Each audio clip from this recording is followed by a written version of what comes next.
नमस्कार, मेरा नाम है वैशाली राठौर और आप देख रहे हैं न्यायिक नायक न्यूज। गारंटी नहीं दे सकते।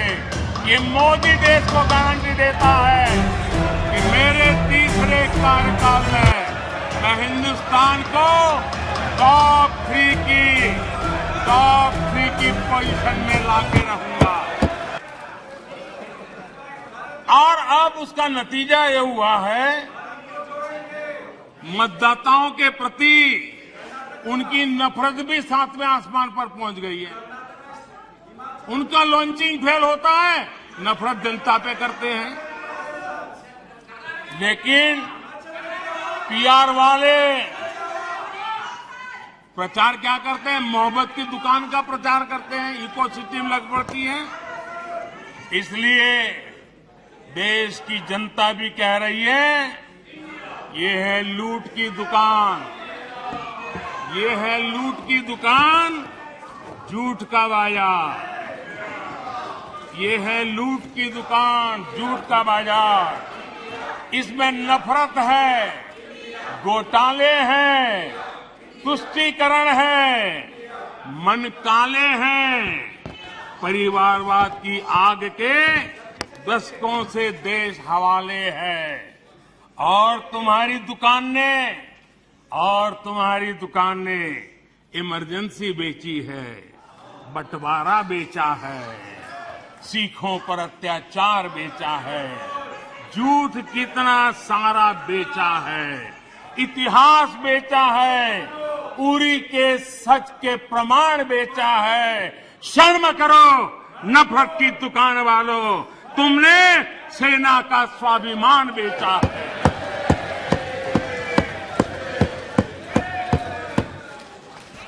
आदरणीय अध्यक्ष जी, हम तो यहां बैठे हुए काफी लोग गांव गरीब वाली पृष्ठभूमि से हैं।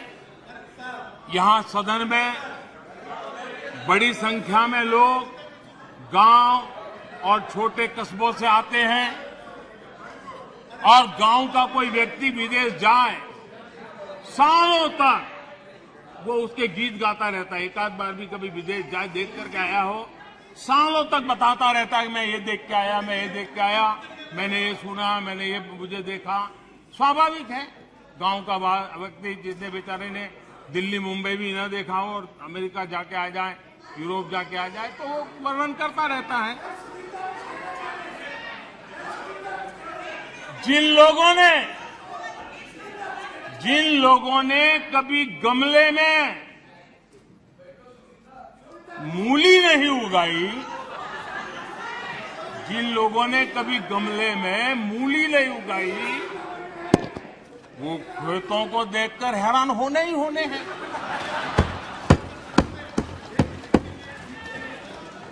अध्यक्ष जी, हम आप लोग तो जो कभी जमीन पर उतरे ही नहीं, जिन्होंने हमेशा गाड़ी का शीशा डाउन करके दूसरों की गरीबी देखी है, उन्हें सब हैरान करने वाला लग रहा है। जब ऐसे लोग भारत की स्थिति का वर्णन करते हैं तो ये भूल जाते हैं कि भारत में 50 साल तक उनके परिवार ने राज किया था। एक प्रकार से जब भारत के इस रूप का वर्णन करते हैं, तब वो अपने पूर्वजों की विफलताओं का जिक्र करते हैं। ये इतिहास गवाह है।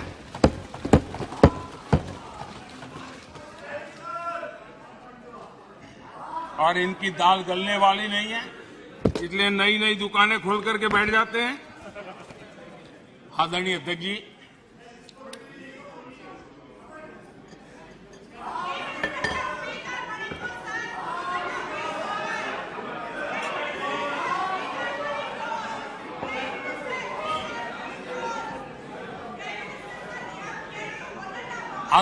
जी, इन लोगों को पता है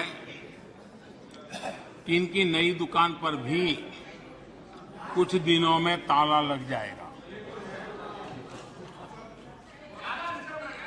और आज इस चर्चा के बीच देश के लोगों को मैं बड़ी गंभीरता के साथ इस घमंडिया गठबंधन की आर्थिक नीति से भी सावधान करना चाहता हूं।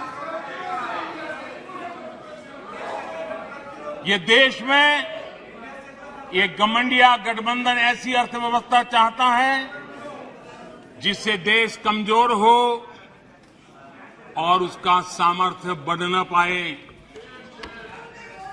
हम अपने आसपास के देशों में देखते हैं जिन आर्थिक नीतियों को लेकर के कांग्रेस के और साथी आगे बढ़ना चाहते हैं, जिस प्रकार से खजाने से पैसे लुटाकर वोट पाने का खेल खेल रहे हैं, हमारे आसपास के देश के हालात देख लीजिए, दुनिया के उन देशों की स्थिति देख लीजिए। और मैं देश को कहना चाहता हूं, इनसे सुधरने की मुझे कोई अपेक्षा नहीं है, वो जनता इनको सुधार देगी। आदरणीय अध्यक्ष जी, इस प्रकार की चीजों का दुष्परिणाम हमारे देश पर भी हो रहा है, हमारे राज्यों पर भी हो रहा है। चुनाव जीतने के लिए अनाप शनाप वायदों के कारण अब इन राज्यों में जनता के ऊपर नए नए दंड डाले जा रहे हैं, नए नए बोझ डाले जा रहे हैं और विकास के प्रोजेक्ट्स बंद करने की घोषणा की जा रही है, विधिवत रूप से घोषणा की जा रही है। आदरणीय अध्यक्ष जी, ये घमंडिया गठबंधन की जो आर्थिक नीति है, उस आर्थिक नीतियों का मैं परिणाम साफ देख रहा हूं और इसलिए मैं देशवासियों को चेतावनी, देशवासियों को सत्य समझाना चाहता हूं। ये लोग, ये घमंडिया गठबंधन, ये लोग भारत के दिवालिया होने की गारंटी है, भारत के दिवालिया होने की गारंटी है।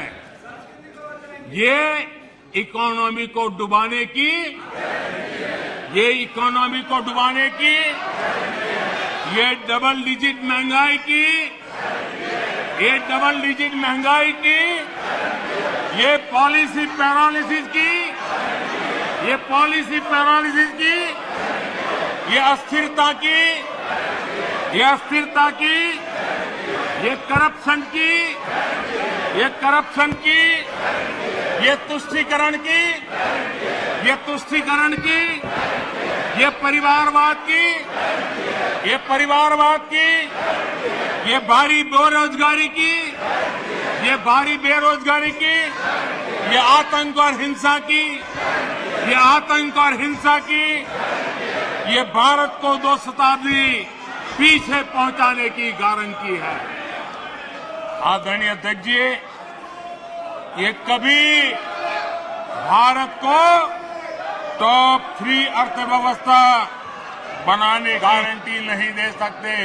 ये मोदी देश को गारंटी देता है कि मेरे तीसरे कार्यकाल में मैं हिंदुस्तान को टॉप 3 की पोजीशन में लाके रहूंगा। ये मेरा देश को गारंटी है। ये कभी भी देश को विकसित बनाने का सोच भी नहीं सकते हैं। उस दिशा में ये लोग कुछ कर भी नहीं सकते हैं।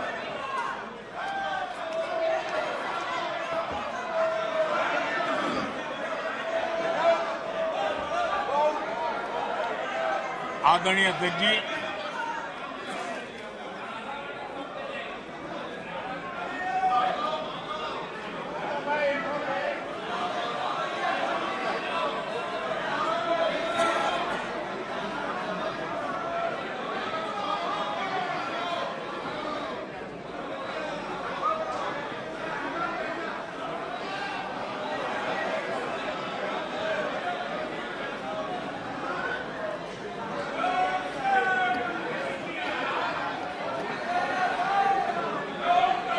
आदरणीय लोकतंत्र में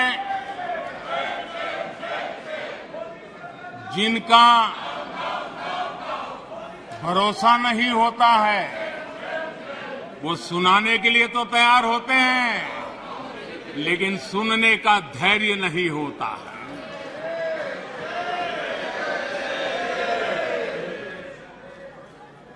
अपशब्द बोलो, भाग जाओ। कूड़ा कचरा फेंको, भाग जाओ। झूठ फैलाओ, भाग जाओ। यही जिनका खेल है। ये देश इनसे अपेक्षा ज्यादा नहीं कर सकता है। अगर इन्होंने गृह मंत्री जी की मणिपुर की चर्चा पर सहमति दिखाई होती तो अकेले मणिपुर विषय पर विस्तार से चर्चा हो सकती थी, हर पहलू पर चर्चा हो सकती थी और उनको भी बहुत कुछ कहने का मौका मिल सकता था, लेकिन उनको चर्चा में रस नहीं था। और कल अमित भाई ने विस्तार से इस विषय की चीजें जब रखी तो देश को भी आश्चर्य हुआ है कि ये लोग इतना झूठ फैला सकते हैं, ऐसे ऐसे पाप करके गए हैं लोग। और उन्होंने आज जब अविश्वास का प्रस्ताव लाए और अविश्वास के सारे विषय पर वो बोले तो ट्रेजरी बेंच का भी दायित्व बनता है कि देश के विश्वास को प्रकट करें, देश के विश्वास को नई ताकत दें, देश के प्रति अविश्वास करने वालों के लिए करारा जवाब दें। ये हमारा भी दायित्व बनता है। हमने कहा था अकेले मणिपुर के लिए आओ चर्चा करो, गृह मंत्री जी ने चिट्ठी लिख करके कहा था, उनके विभाग से जुड़ा विषय था, लेकिन साहस नहीं था, इरादा नहीं था और पेट में पाप था, दर्द पेट में हो रहा था और फोड़ रहे थे सर। इसका ये परिणाम था।